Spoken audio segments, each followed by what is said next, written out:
అనేకమైన శ్రేష్టమైన సంగతులను ఆయన శిలువ ధ్యానంలోని విషయాలను మనకు నేర్పించుకుంటూ ముందుకు కొనసాగుస్తున్నాం.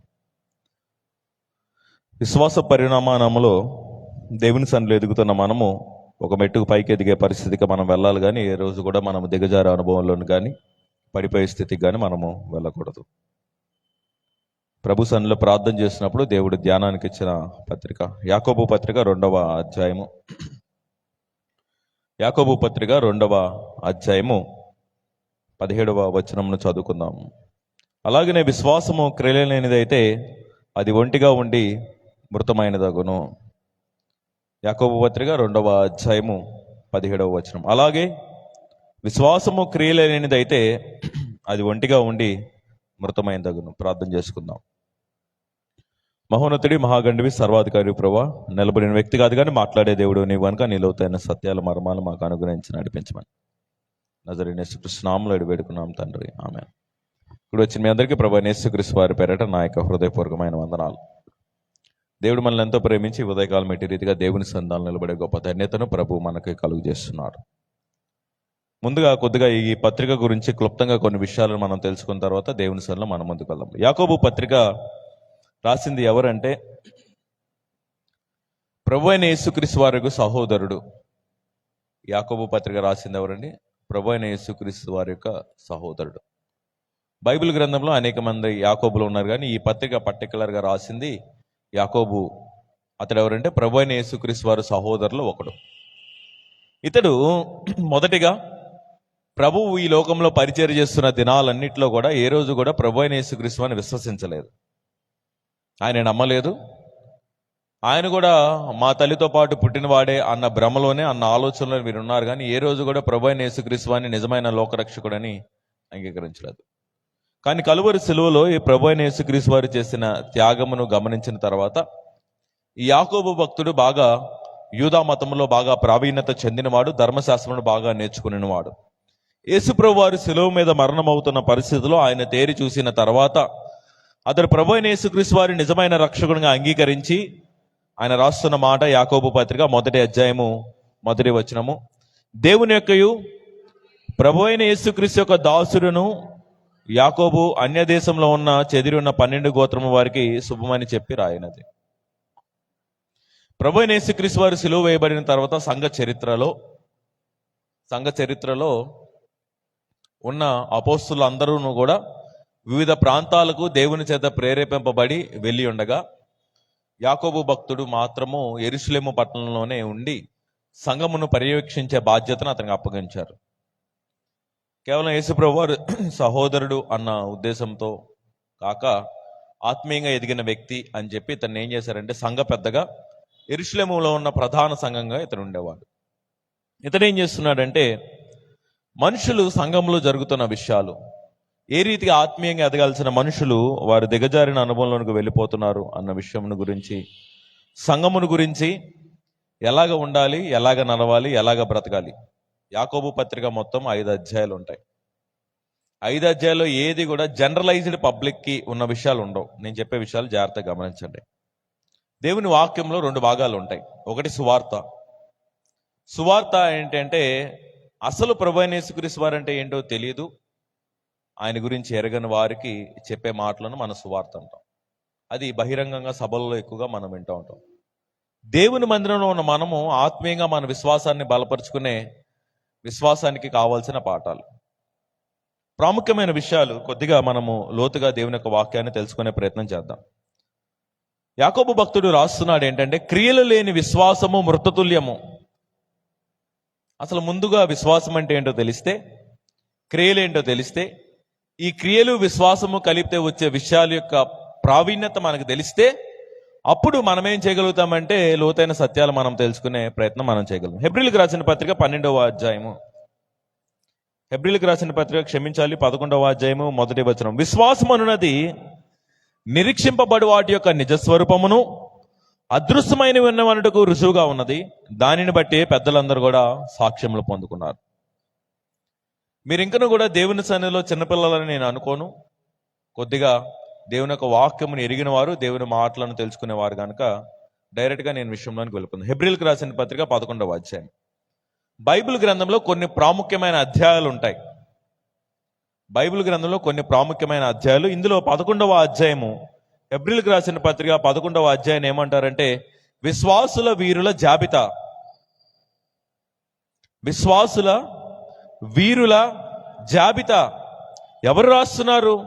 అపోస్తలుడైన పౌలు జ్ఞాపకం చేస్తున్నాడు. ఎక్కడి నుంచి జ్ఞాపకం చేస్తున్నాడంటే విశ్వాసానికి తండ్రి అయిన అబ్రహాము దగ్గర నుంచి ప్రారంభించుకొని బైబిల్ గ్రంథంలో ఉన్న భక్తులందరి పేర్లు ఒక్కొక్కటిగా రాస్తున్న క్రమంలో కొంతమంది పేర్లు వచ్చాయి, కొంతమంది పేర్లు అందులో స్థానాన్ని సంపాదించుకోలేకపోయాయి.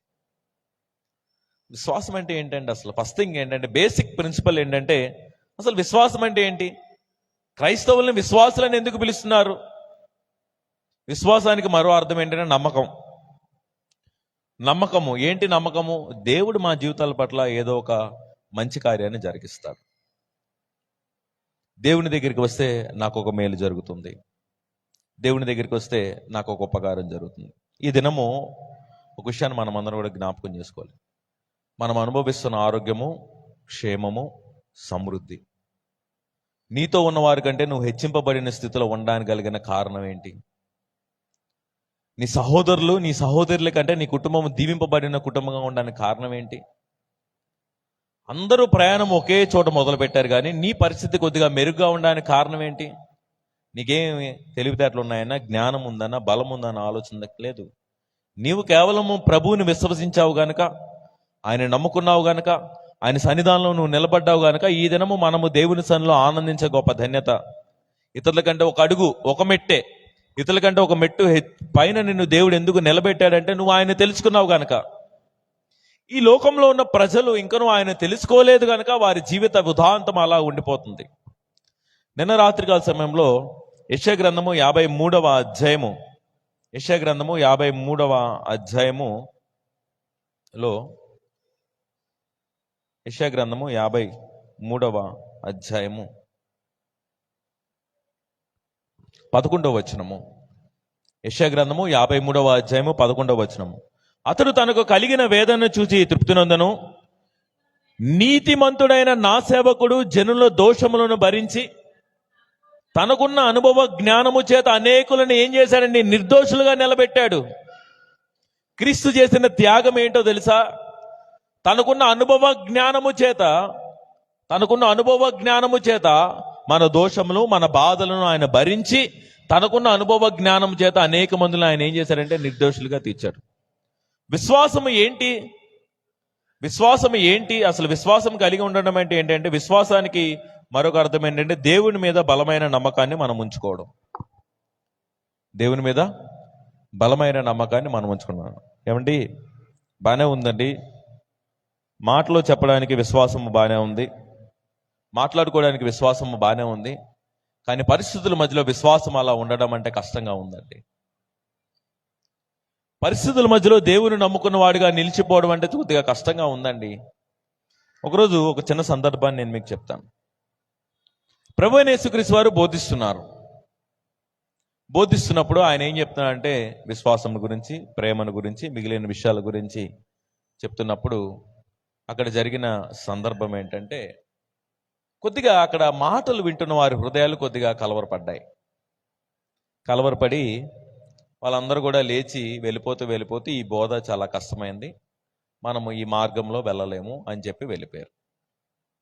ప్రభు ఏం చేశాడంటే అక్కడ ఉన్న శిష్యుల వైపు తిరిగి, ఒకవేళ మీరు కూడా వెళ్ళిపోవాలనుకుంటే వెళ్ళిపోవచ్చు, నేనే మిమ్మల్ని అభ్యంతరం పెట్టను అని చెప్పాడు. ఈ బోధ వాళ్ళకి కష్టమైనప్పుడు నీకు కూడా కష్టమైతే నువ్వు కూడా ఇక్కడి నుంచి వెళ్ళిపోవచ్చు, నువ్వు ఇక్కడ ఉండాల్సిన అవసరం ఏమి లేదు. పేతురు అంటాడు, ప్రభువా ఎక్కడికి వెళ్తాము? మళ్ళా వెనక్కి వెళ్ళిపోమంటావా? పాత జీవితానికి వెళ్ళిపోమంటావా? చేపలు పట్టుకున్న అనుభవానికి వెళ్ళిపోమంటావా? ఏ స్థితిలో అయితే పడిపోయిన మరలా ఆ స్థితికి వెళ్ళిపోమంటావా? ఎక్కడికి వెళ్ళమంటావు? ఈ జీవం కలిగిన మాటలు మాకు ఎక్కడ దొరుకుతాయి అని చెప్పి పేతురు నిలిచిపోయాడు.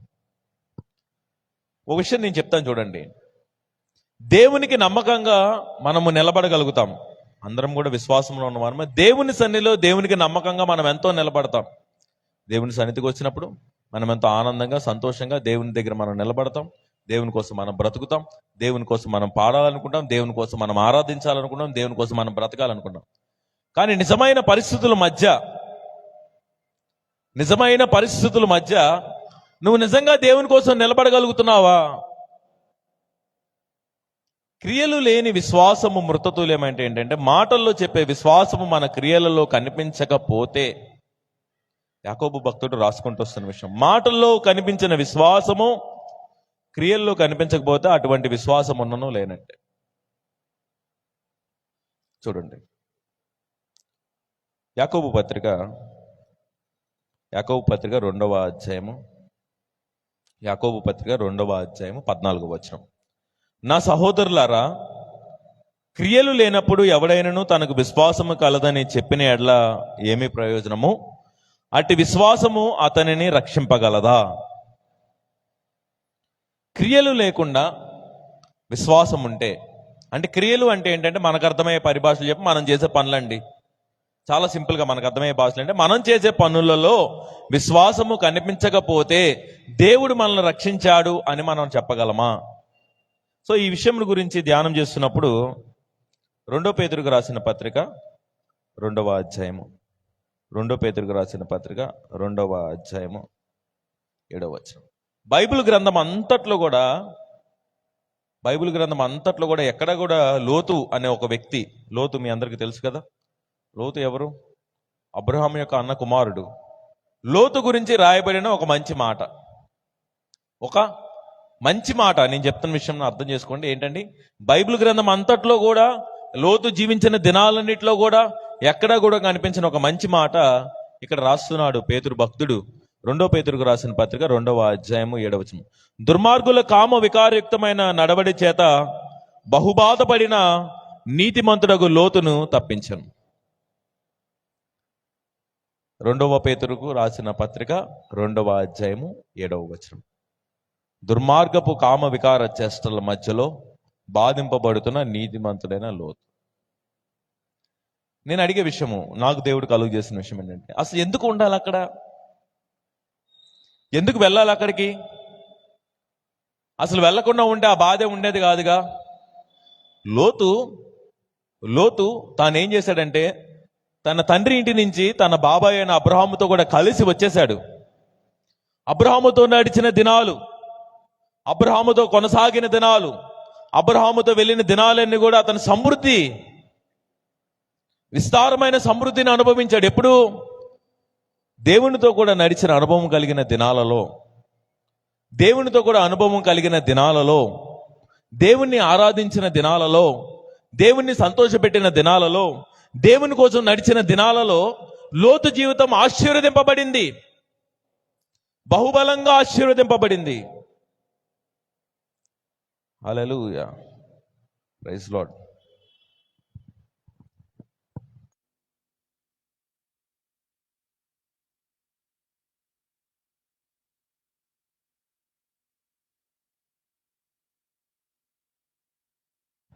హల్లెలూయా. ఆదికాండము 13వ అధ్యాయము,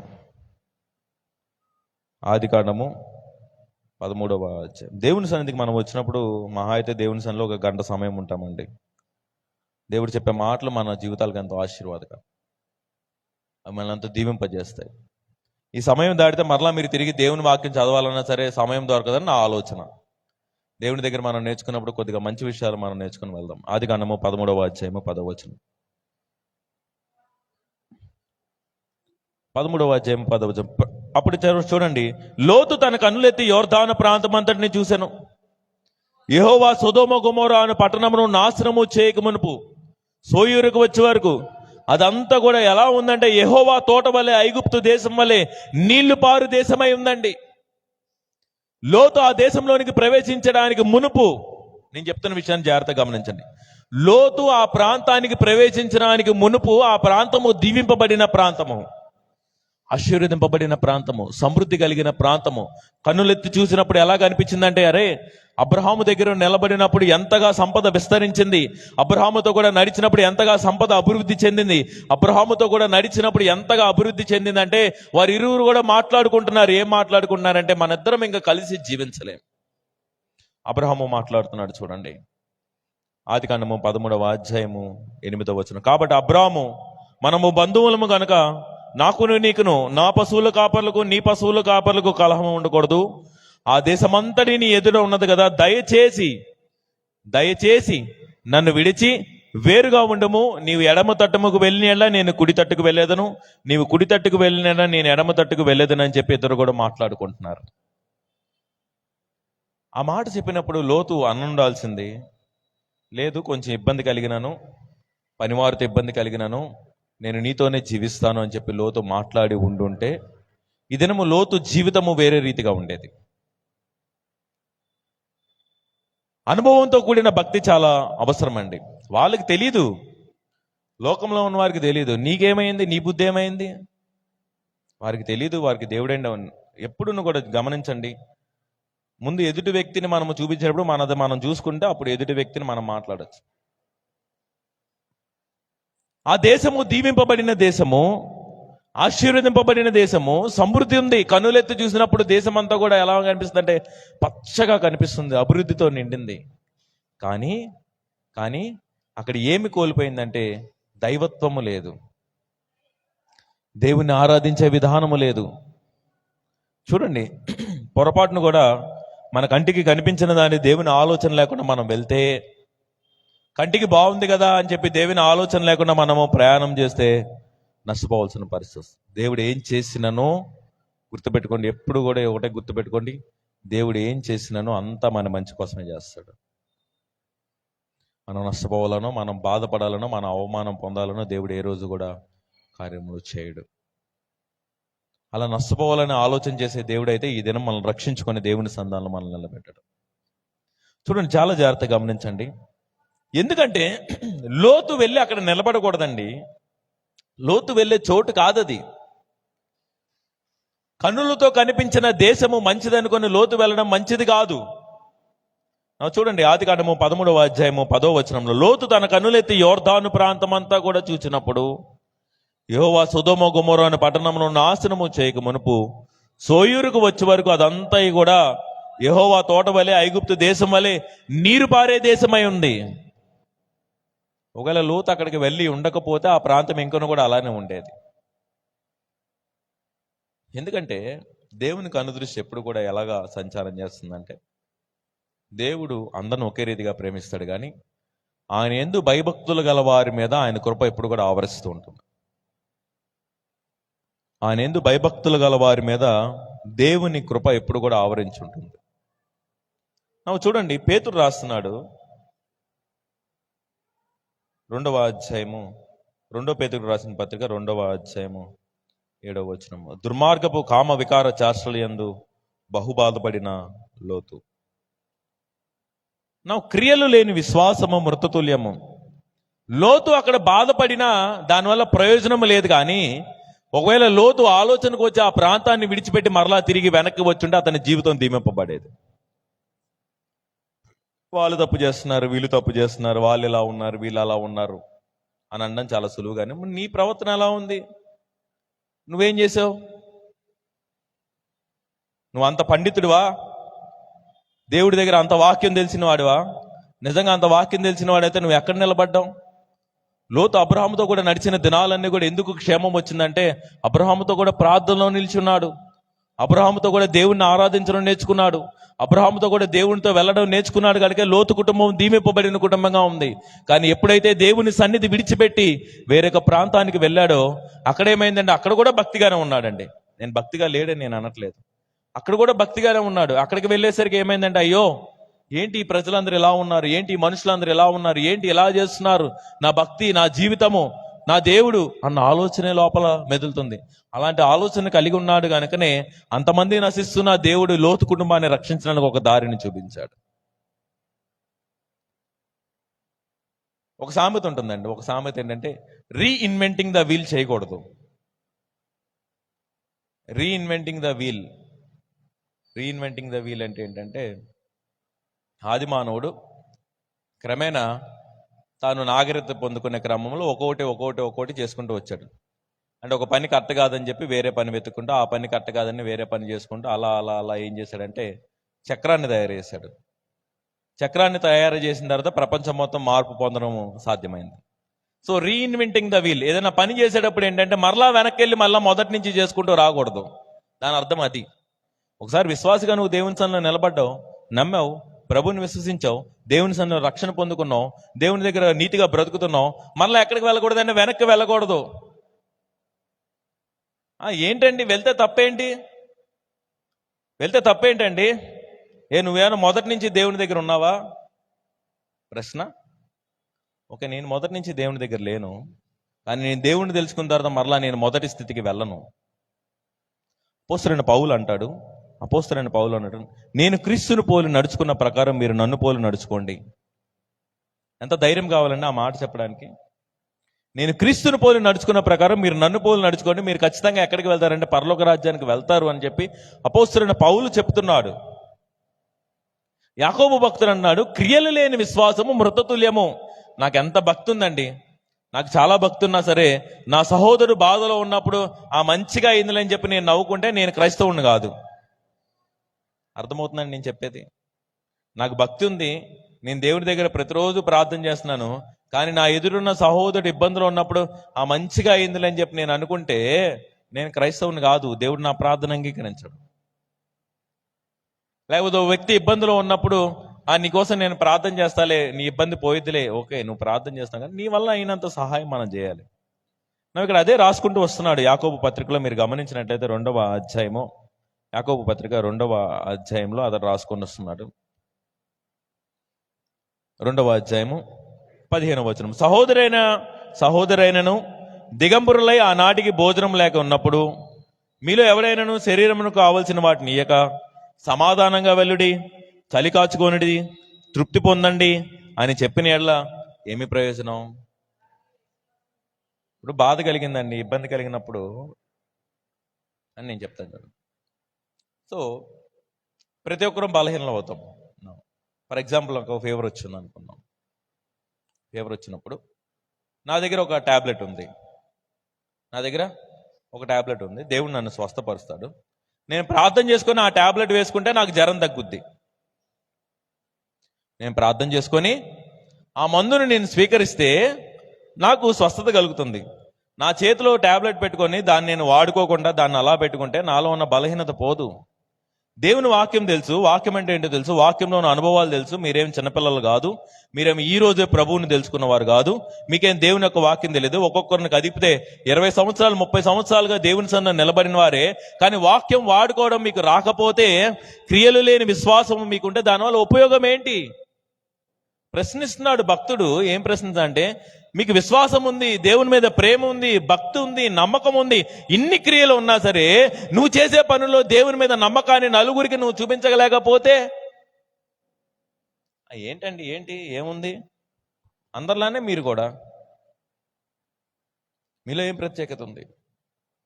ఒకవేళ లోతు ఏమంటున్నాడంటే, పేతురు భక్తుడు ఏం రాస్తున్నాడంటే, అక్కడ నిలబడే లోతు బాధపడే బదులు ఆ ప్రాంతాన్ని విడిచి బయటకు వచ్చేసి ఉంటే ముందుగానే అతని జీవితం రక్షింపబడేది. 2 హేయమైన జనాంగాలు, మోయాబీలు, అమోరీలు అనే మనుషులు భూమి మీదకి వచ్చేవారు కాదు. తర్వాత మీరు చదువుకోండి, అది బహిరంగం చెప్పే మాటలు కాదు. లోతు జీవిత చరిత్ర మీరు వెళ్ళిన తర్వాత చదివితే తెలుస్తుంది. 2 హేయమైన జనాంగాలు, మోయాబీలు, అమోరీలు, వీరిద్దరూ కూడా లోతు నుంచి వచ్చిన వారు. అక్కడ ఏదో జరుగుతుందని నువ్వు బాధపడేటప్పుడు లేచి బయటికి వచ్చేసి ఉంటే నీ కుటుంబం దీవింపబడిన కుటుంబంగా ఉండేది, నీ కుటుంబం ఆశీర్వదింపబడే కుటుంబంగా ఉంది.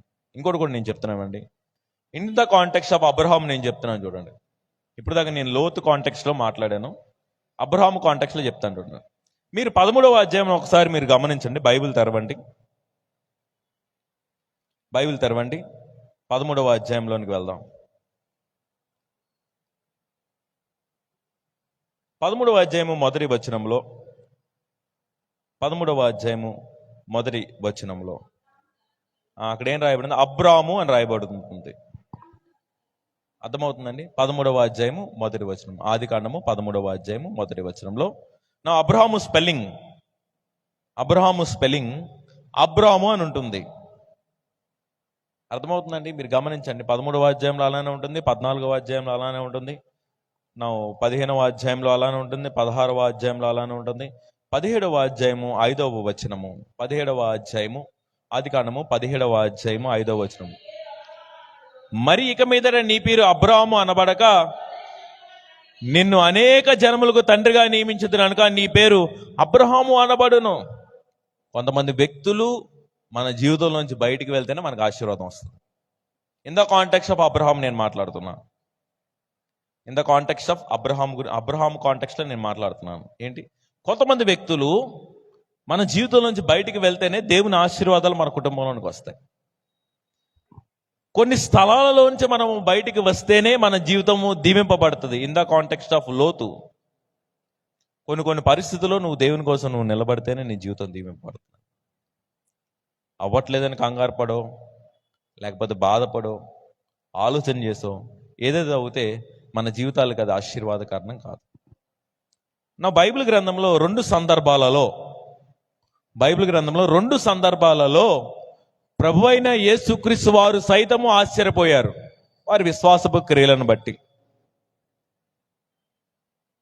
క్రియలు లేని విశ్వాసము మృతతుల్యమైతే క్రియలు కలిగిన విశ్వాసం వల్ల 2 సార్లు బైబిల్ గ్రంథం అంతట్లో 2 సార్లు ప్రభువైన యేసుక్రీస్తు వారు ఆశ్చర్యపోయారు. ఒకటి విశ్వాసమును చూచి, రెండవది అవిశ్వాసమును చూచి. ఆ 2 సందర్భాలు మనం చదువుకొని ముందుకు వెళ్దాం. ముందుగా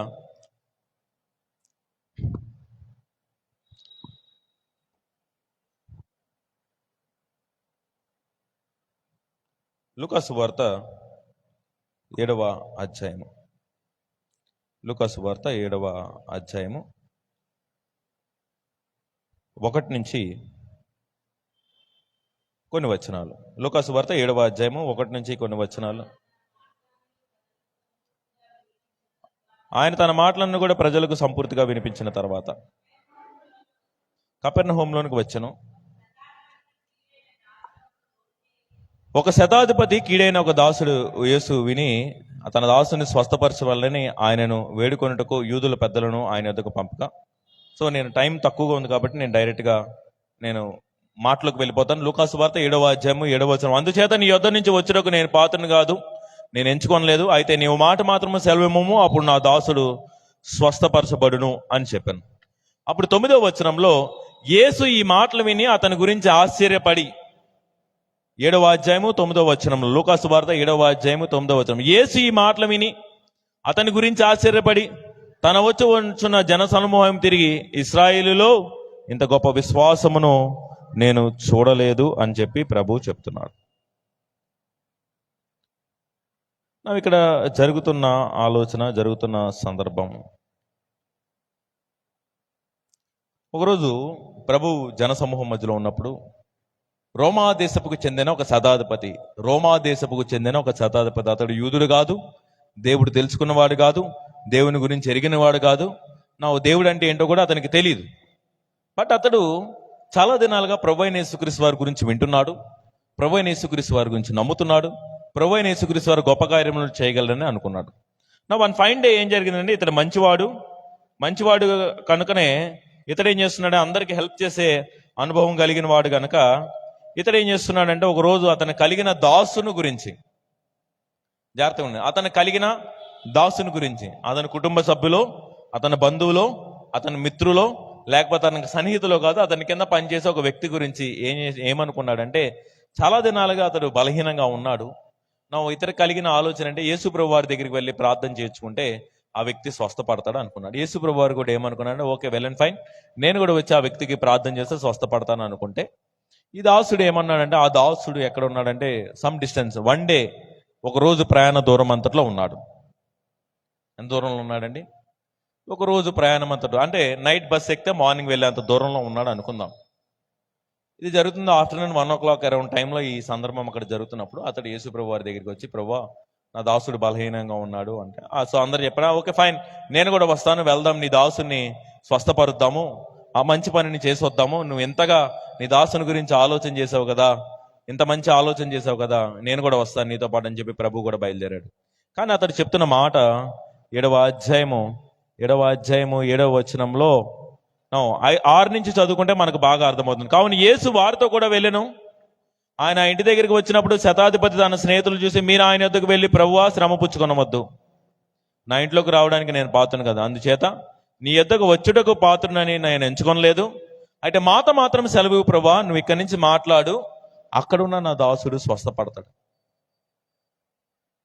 ఉన్న వాళ్ళందరికీ కూడా ఆలోచన అర్థం ఏంటి, యేసుప్రభువాడు స్వస్థపరుస్తాడని తెలుసు, యేసుప్రభువాడు రోగిని బాగు చేస్తాడని తెలుసు, ఆయన వచ్చి చేతులు వేస్తే జరుగుతుంది కదా అన్న ఆలోచనలో ఉన్నారు.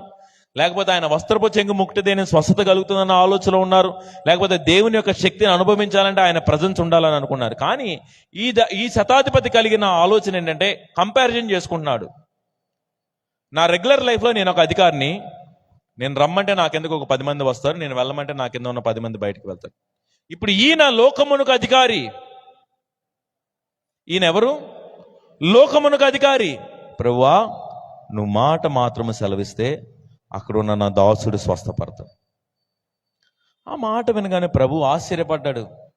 అరే, దేవుని నమ్ముకున్న ప్రజలలో లేని విశ్వాసము, దేవుని నమ్ముకున్న ప్రజలలో లేని ఈ నమ్మకం ఎవరిలో కనిపిస్తుందంటే ఒక శతాధిపతిలో కనిపించగలుగుతుంది. ఇంకొక చోట కూడా నేను, ఇంకొక సందర్భాన్ని కూడా నేను చూపిస్తాను. మార్కు సువార్త 6వ అధ్యాయము, ఇంకొక సందర్భం. మార్కు సువార్త 6వ అధ్యాయము 5వ వచనం. మార్కు సువార్త 6వ అధ్యాయం. అందువల్ల కొంతమంది రోగుల మీద ఆయన చేతులుంచి వారిని స్వస్థపరచుటకు తప్ప మరి ఏ అద్భుతమో అక్కడ చేయజాలకపోయినో ఆయన వారి అవిశ్వాసమును చూసి ఆశ్చర్యపడిను. ఒక సందర్భంలో ప్రభు యొక్క విశ్వాసము, ఒక వ్యక్తి యొక్క విశ్వాసం చూస్తున్నాడు. రెండో సందర్భంలో ఏంటంటే వీళ్ళు విశ్వాసులు. ఒకటి గుర్తుపెట్టుకోండి, దేవుని కార్యాలు మన జీవితంలో జరగాలంటే ముందు దేవుడు ఆ కార్యం నా పట్ల చేయగలరన్న నమ్మకం మనకు లేకపోతే దేవుని యొక్క కార్యాలు మన జీవితంలో మనం చూడలేం. అది ఎవరైనా కానీ, మీరన్నా నేనన్నా. నేను నమ్మకపోతే నా జీవితంలో దేవుని యొక్క శక్తిని నేను గమనించలేను. మీరు నమ్మకపోతే మీ జీవితంలో దేవుడు చేయగలరనే శక్తిని మీరు గమనించలేరు. మీరు బైబిల్ అంతా కూడా చదవండి. ఎక్కడ ఆయన ఒక స్వస్థత చేసినా, ఎక్కడ ఆయన ఒక వ్యక్తిని స్వస్థపరిచినా, ఒక మంచి పని చేసినా ఆయన అడిగాడు ఏంటంటే, నేను ఇది చేయగలను, నువ్వు నమ్ముచున్నావా? నేను ఈ పని చేయగలను, నువ్వు నమ్ముచున్నావా? నీకు నమ్మకం లేకపోతే దేవుని యొక్క కార్యాలను చూడలేవు. అనేక మందిని స్వస్థపరిచిన ప్రభువు ఆ దినం మీరు గమనించినట్లయితే అక్కడ మీరు గమనించండి. అందువల్ల ఆయన ఏం చేశాడంటే కొద్ది మంది రోగుల మీద చేతులు ఉంచాడు, కొద్ది మందినే స్వస్థపరిచాడు. కానీ మరి ఏ అద్భుతములో ఆ ప్రాంతంలో చేయలేదు. ఎందుకంటే వారి అవిశ్వాసమును చూసి ఆయన ఆశ్చర్యపడ్డాడు. ప్రభు యొక్క గొప్పతనాన్ని ఎరగకుండా, దేవుని యొక్క శక్తిని నువ్వు అనుభవించకుండా, దేవుని యొక్క గొప్పతనాన్ని నువ్వే తెలుసుకోలేకపోతే నీ పిల్లలకి ఏం తెలియజేస్తావు? దేవుని యొక్క మహిమను నువ్వు అనుభవించలేకపోతే నీ తర్వాత తరానికి ఏమనుగరిస్తావు? మాటలు చెప్పినంత సులువు కాదు భక్తి చేయడం అంటే. మాటలు చెప్పినంత సులువు కాదు దేవుని కోసం నిలబడడం అంటే. మాటలు చెప్పినంత సులువు కాదు దేవుని కోసం బ్రతకడం అంటే. ఆ నిలబడే క్రమంలో అనేకమైన అవమానాలను ఎదుర్కోవాలి. చాలా మంది ఏమంటారు తెలుసా, నువ్వు క్రీస్తు కోసం నిజంగా నువ్వు నిలబడితే ఏమంటారంటే, అబ్బో పెద్ద భక్తిపరుడు వచ్చాడులే, పెద్ద ప్రార్థనా పరుడు వచ్చాడులే, చెప్పొచ్చాడులే మాకంటాడు. కానీ నిజమైన విశ్వాసం, ఒక విషయం చెప్తాను అండి, ఒక వ్యక్తి మన దగ్గరికి వచ్చి అది మంచిది కాదు అని చెప్తుంటే ఆ వ్యక్తి మన మంచి కోరుకునేవాడు. అది బైబిల్లో రాయబడిన విషయం, నేనేమి కల్పించిన మాటలు చెప్పట్లేదు. జ్ఞాని అయిన సొలొమోను అని చెప్తాడు. ప్రేమించేవాడు ఎప్పుడు కూడా మనలో ఉన్న తప్పులను లేపు చూపిస్తాడు. మనం నష్టపోయేవాళ్ళని కోరుకునేవాడు ఏమంటాడంటే, ఆ మంచిది, ఇది చాలా బెస్ట్ థింగ్, ఇది తప్పితే వేరొకది లేదు, చేసేయండి అని చెప్పి ఏది మంచిదో ఏది చెడుదో గ్రహించుకునే కృప దేవుడు మనకు అనుగ్రహించాడు.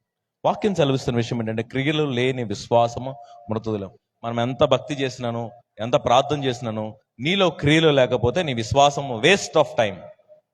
పరలోక రాజ్యంలోనికి వెళ్ళిపోతాను నేను, ఉదయం 3ంటికి లేచి ప్రార్థన చేస్తాను మాత్రం అనుకోవద్దు. ఉదయం 3ంటికి లేచి నేను ప్రార్థన చేస్తున్నాను, నేను పరలోక రాజ్యం వెళ్ళిపోతానన్న భ్రమలో మాత్రం బ్రతకద్దు. మనం మాట్లాడే ప్రతి మాట, మనం చేస్తున్న ప్రతి పనికి దేవుని సన్నిధిలో మనం లెక్క చెప్పుకోవాలి. అందరం కూడా కింద మనం లేచి నిలబడదాం. దేవుడు మనకిచ్చిన గొప్ప అవకాశము, ప్రభు సన్నిధానంలో మనం నిలబడే గొప్ప భాగ్యమును దేవుడు మనకు కలుగు చేస్తున్నాడు.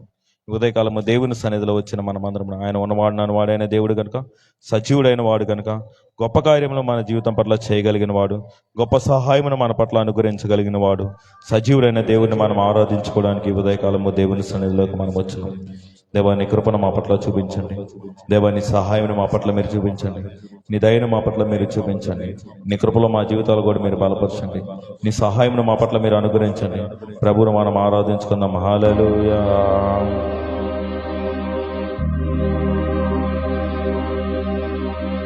ఎన్ని యుగాలకైనా ఎన్ని యుగాలకైనా ఆరాధ్య దైవము నీవేనని గలమెత్తి నీ కీర్తినే చాటెదా.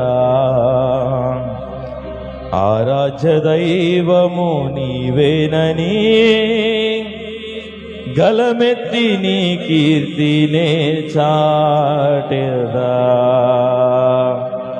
నజరేయుడా నా యేసయ్యా. అందరం కూడా సంతోషంగా చప్పట్లు కొట్టుకుంటూ ప్రభువుని ఆరాధించుకుందాం. ఆమేన్. హల్లెలూయా. మరికొద్ది నిమిషంలో ఈ స్థలమును విడిచిపెట్టి మనం వెళ్ళిపోతాం. వాక్యం అంతా మాట్లాడే మాట, క్రియలు లేని విశ్వాసము మృతతుల్యమని ప్రభు మాట్లాడుతున్నాడు. దేవుని శక్తిని అనుభవించకుండా ఈ ఉదయకాలము దేవుని సన్నిధి విడిచి మనం వెళ్ళకూడదు. నజరేయుడా నా యేసయ్యా, ఎన్ని యుగాలకైనా ఆరాధ్య దైవము నీవేనని గలమెత్తి నీ కీర్తినే చాటెదా. నజరేయుడా నా యేసయ్యా, ఎన్ని యుగాలకైనా ఆరాధ్య దైవము నీవేనని గలమెత్తి నీ కీర్తినే చాటెదా. నజరేయుడా నా యేసయ్యా. ఆకాశ గగనాలను జనతో కొలిచిన వాడు, శూన్యంలో భూమిని వేలాడదీసిన వాడు, గొప్ప కార్యములను చేయగలిగిన శక్తి కలిగిన దేవుడు. ఆయన సన్నిధానంలో మనం నిలబడమే ప్రభు మనకిచ్చిన గొప్ప భాగ్యము. ప్రభుని ఆరాధించుకుందాం.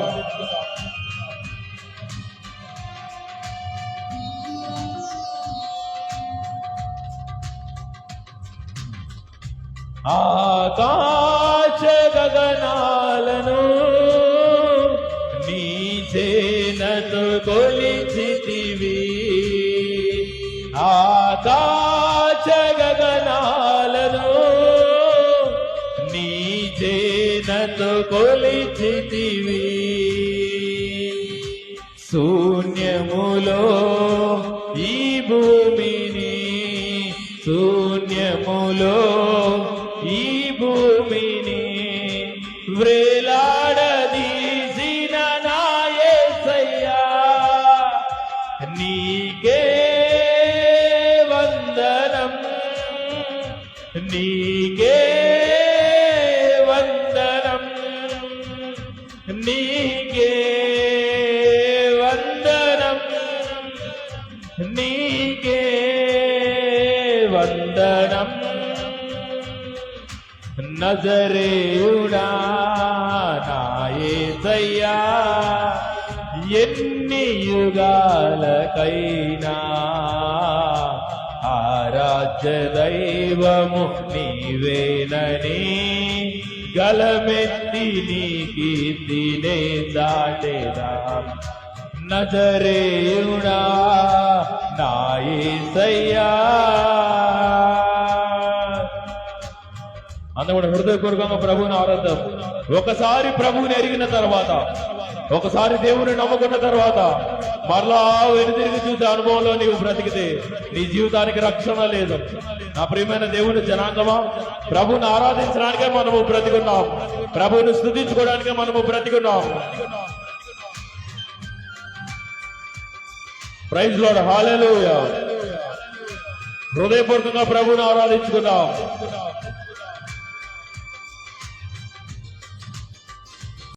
శిఖరాగ్రము నీ సింహాసనమాయనా, సియోను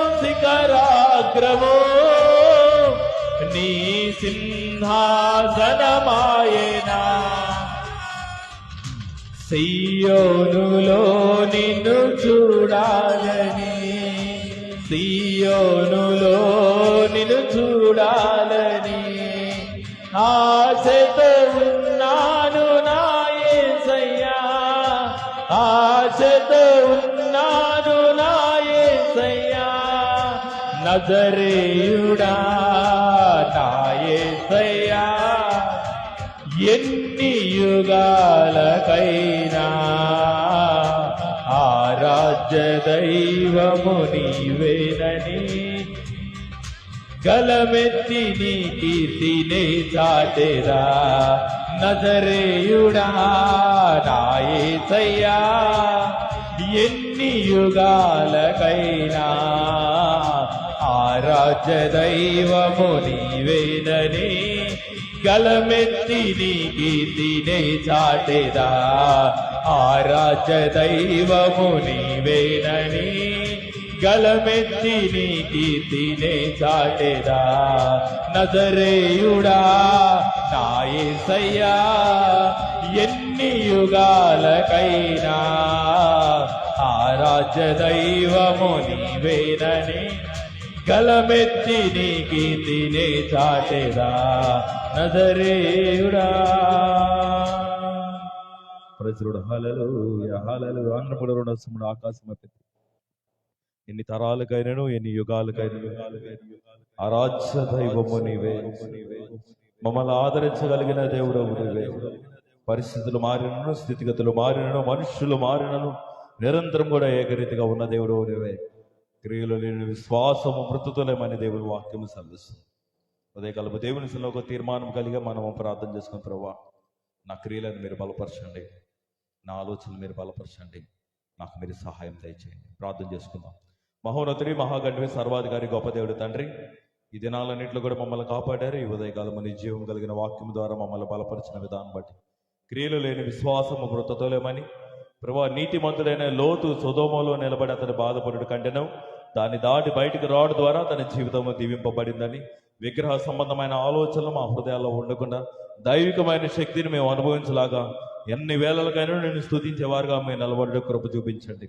ఈ ఉదయకాలం నీ సన్నిలో కూడా నీ బిడ్డలందరూ కూడా మీరు దీవించండి. ఈ ఏప్రిల్నంతా కూడా నీ బిడ్డలు మీరు కాపాడి ఈ ఆఖరి ఆదివారంలో నీ బిడ్డలు మీరు నిలబెట్టారు. అందరి బట్టి నీకు స్తోత్రం నాతని. మరి ఒక నూతనమైన నెలలో ఈ వారంలో మేము ప్రవేశిస్తుండగా నీ బలమైన కార్యాలు మా పట్ల జరిగించండి, నీ బలమైన ఆలోచన మా పట్ల జరిగించండి, నీ సహాయమును మా పట్ల మీరు అనుగ్రహించండి. ఈ పరిచర్య కూడా మీరు దీవించండి. నీ నామ మహిమార్థమై కార్యమును మీరు జరిగించి నీ రాకడకు రాజ్య మమ్మల్ని సిద్ధపరచమని నజరేయుడైన యేసుక్రీస్తు నామములో అడిగి వేడుకున్నాం తండ్రి, ఆమేన్.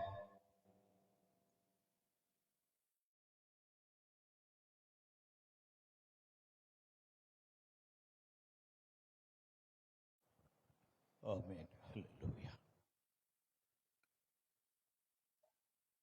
పరిశుద్ధుడు అయిన తండ్రి, ఈ దినమునైన క్రియలు లేని విశ్వాసము మృతతుల్యమైనది అని మాట్లాడిన ఈ మాటలు, క్రియలు లేని విశ్వాసము అంటే విశ్వాసములో దిగజారిపోకూడదు అని నువ్వు సెలవిచ్చిన మీ ఆలోచనలో నిలిచి ఉండటానికి నీ బిడ్డలమైన మేము ఎందరి గొప్ప భక్తులైనా సరే విశ్వాసము సన్నగిలినప్పుడు వారి యొక్క ఆత్మీయ జీవితము బలహీనమైపోతుందని నువ్వు సెలవిచ్చావు నాయనా. అబ్రహాము కొన్న విశ్వాసము, నమ్మకము జీవితములో ఎన్నో ఎన్నో ఒడిదుడుకులు ఎదుర్కొన్న వాటన్నిటిలో దేవుని యందు అనుదినము కూడా ఆయన భక్తి జీవితంలో కలిగి ప్రార్థించే విషయములో, జీవించే విషయంలో దేవుని మీద అచంచలమైన నమ్మకమును విశ్వాసము కలిగి నిలిచి ఉండే ఒక ధన్యతను అబ్రహాము జీవితంలో కానీ, ఇస్సాకు జీవితంలో కానీ, యాకోబు జీవితంలో కానీ ఈ యొక్క హెబ్రీ పత్రికలో ఆ విధంగా విశ్వాస వీరుల యొక్క జీవిత విధానములు ఎలా ఉన్నాయి అని ధ్యానించడానికి నువ్వు ఇచ్చిన అవకాశము మీకు వందనాలు చెల్లిస్తూ ఉన్నాం. అన్నీ తెలిసి కూడా కొన్నిసార్లు పొరపాట్లు జరిగినప్పుడు దేవుని ఎదుట నిలబడి తప్పులు ఒప్పుకొని మరలా ఉండి తప్పు చేయకూడదని నువ్వు నేర్పించిన ఒక దివ్యమైన ఆలోచనలు ఈ యొక్క పరిశుద్ధ గ్రంథముల నుండి అనుదిన ధ్యానపూర్వకమైన ఆలోచనలతో నువ్వు నడిపిస్తూ ఉన్నావు. కాబట్టి ప్రభువా, దేవుని మీద ఆధారపడి ప్రార్థించినప్పుడే దేవుడే సమస్తమును జరిగించగలుగుతాడని కూడా నువ్వు నేర్పించిన విధానము ఈ విశ్వాసముతో అడుగులు వేయటానికి, పరిశుద్ధంగా జీవించడానికి, బలహీనతలన్నీ దేవుని ఎదుట ఒప్పుకోవడానికి ఆ ప్రార్థన అభిషేకాన్ని నాయన నీ బిడ్డలమైన మాకు నువ్వు అనుగ్రహించిన విధానమును బట్టి మీకు స్తోత్రములు ఉన్నాయి. ఎవరిని విమర్శించడానికి వీలు, విమర్శలకు లోపడపోతే దేవుని యందు భయము, భక్తి, విశ్వాసము కలిగి జీవించాలని పరిశుద్ధ లేఖనాల గురించి నువ్వు మాట్లాడుతున్నావు. కాబట్టి వినయ విధేయతలు కలిగి భయముతో, భక్తితో, విశ్వాసముతో నీ బిడ్డలు నిలిచి ఉన్న దాన్ని బట్టి మీకు స్తోత్రములు అయినా. కాబట్టి క్రియలు లేని విశ్వాసము, పరిశుద్ధత లేని విశ్వాసము, అవిశ్వాసములు పడిపోవటానికి మార్గాలని కొన్ని మాటలను నాయన ఈ ఉదయకాలము నీవు బయలుపరిచావు. దాని ద్వారాగా వీరి ఆత్మీయ జీవితంలో పరిశుద్ధముగా జీవించడానికి కృప ఎలా ఉంటుందో ఆ దైవ వాక్కుల్ని నాయన ఆ భక్తుల యొక్క జీవితాలను, వారి జీవితాలలో పొరపాట్లు సరిచేసుకున్నట్లుగా దేవుని బిడ్డల యొక్క జీవితాలలో కొన్నిసార్లు పొరపాటు జరగబోతున్నప్పుడు కాపాడి నడిపించే దేవుడు నీవై ఉన్నావు. కాబట్టి నీ దివ్యమైన ఆలోచనలతో ఈరోజు కూడా నాయన మీ బిడ్డలమైన అయ్యా మా అందరికీ కూడా నీ సహాయమును అందించినందుకు స్తోత్రాలు. ఈ సంఘాన్ని దీవించండి, బిడ్డల్ని దీవించండి. ప్రార్థనా పరులుగా నిలిచి ఉండటానికి ఆ యొక్క ప్రార్థనలన్నీ కూడా వారి జీవితములో ఆదరణ, ఆశీర్వాదములు ఇవ్వగలుగుతూ ఉందని ఒక లోతైన మర్మములతో నింపబడిన దైవ వాక్కును ఈ యొక్క హెబ్రీ పత్రికలో నుండి నువ్వు మాట్లాడిన మాటలో ప్రభువా, మా ఆత్మీయ జీవితాల్లో కూడా నేర్చడానికి, అలాగే ధ్యానించడానికి కూడా, సత్యాన్ని గ్రహించడానికి కూడా నీ కృపను మాకు ఇచ్చినందుకు వందనాలు. వాక్యమును బోధించిన బిడ్డను కూడా నువ్వు దీవించండి. ఇంకా లోతుగా వెళ్ళాలి. దైవికమైన నడిపింపులో ఏ విధంగా నాయన అభిషేకాన్ని పొందుకొని దైవాన్ని ధ్యానించాలో నీ బిడ్డలకు నువ్వు నేర్పించమని, చేరి నీ బిడ్డలందరినీ కూడా దీవించి ఆశీర్వదించమని యేసు పరిశుద్ధ నామముతో ప్రార్థించి వేడుకొనుచున్నాను పరమ తండ్రి. ఆమేన్. యేసు రక్తము జయము, సిలువ రక్తము జయము. ప్రభు యేసు నామమునకు సంపూర్ణ విజయము కలుగును గాక. మన తండ్రి అయిన దేవుని ప్రేమ, కుమారుడైన యేసుక్రీస్తు కృప, పరిశుద్ధాత్మ అన్యోన్య సహవాసం కూడి వచ్చిన మీకు, మీ బిడ్డలకు విశ్వాసములు స్థిరులై ఉండునట్లుగా అలా నిలిచిన వారందరూ కూడా దీవించబడతారని దైవ వాక్కుల నుండి ఆయన కృపా కటాక్షములు మీకు తోడుగా ఉండి మిమ్మల్ని నడిపించును గాక. ఆమేన్. దేవుడు మిమ్మల్ని దీవించును గాక. ఆమేన్.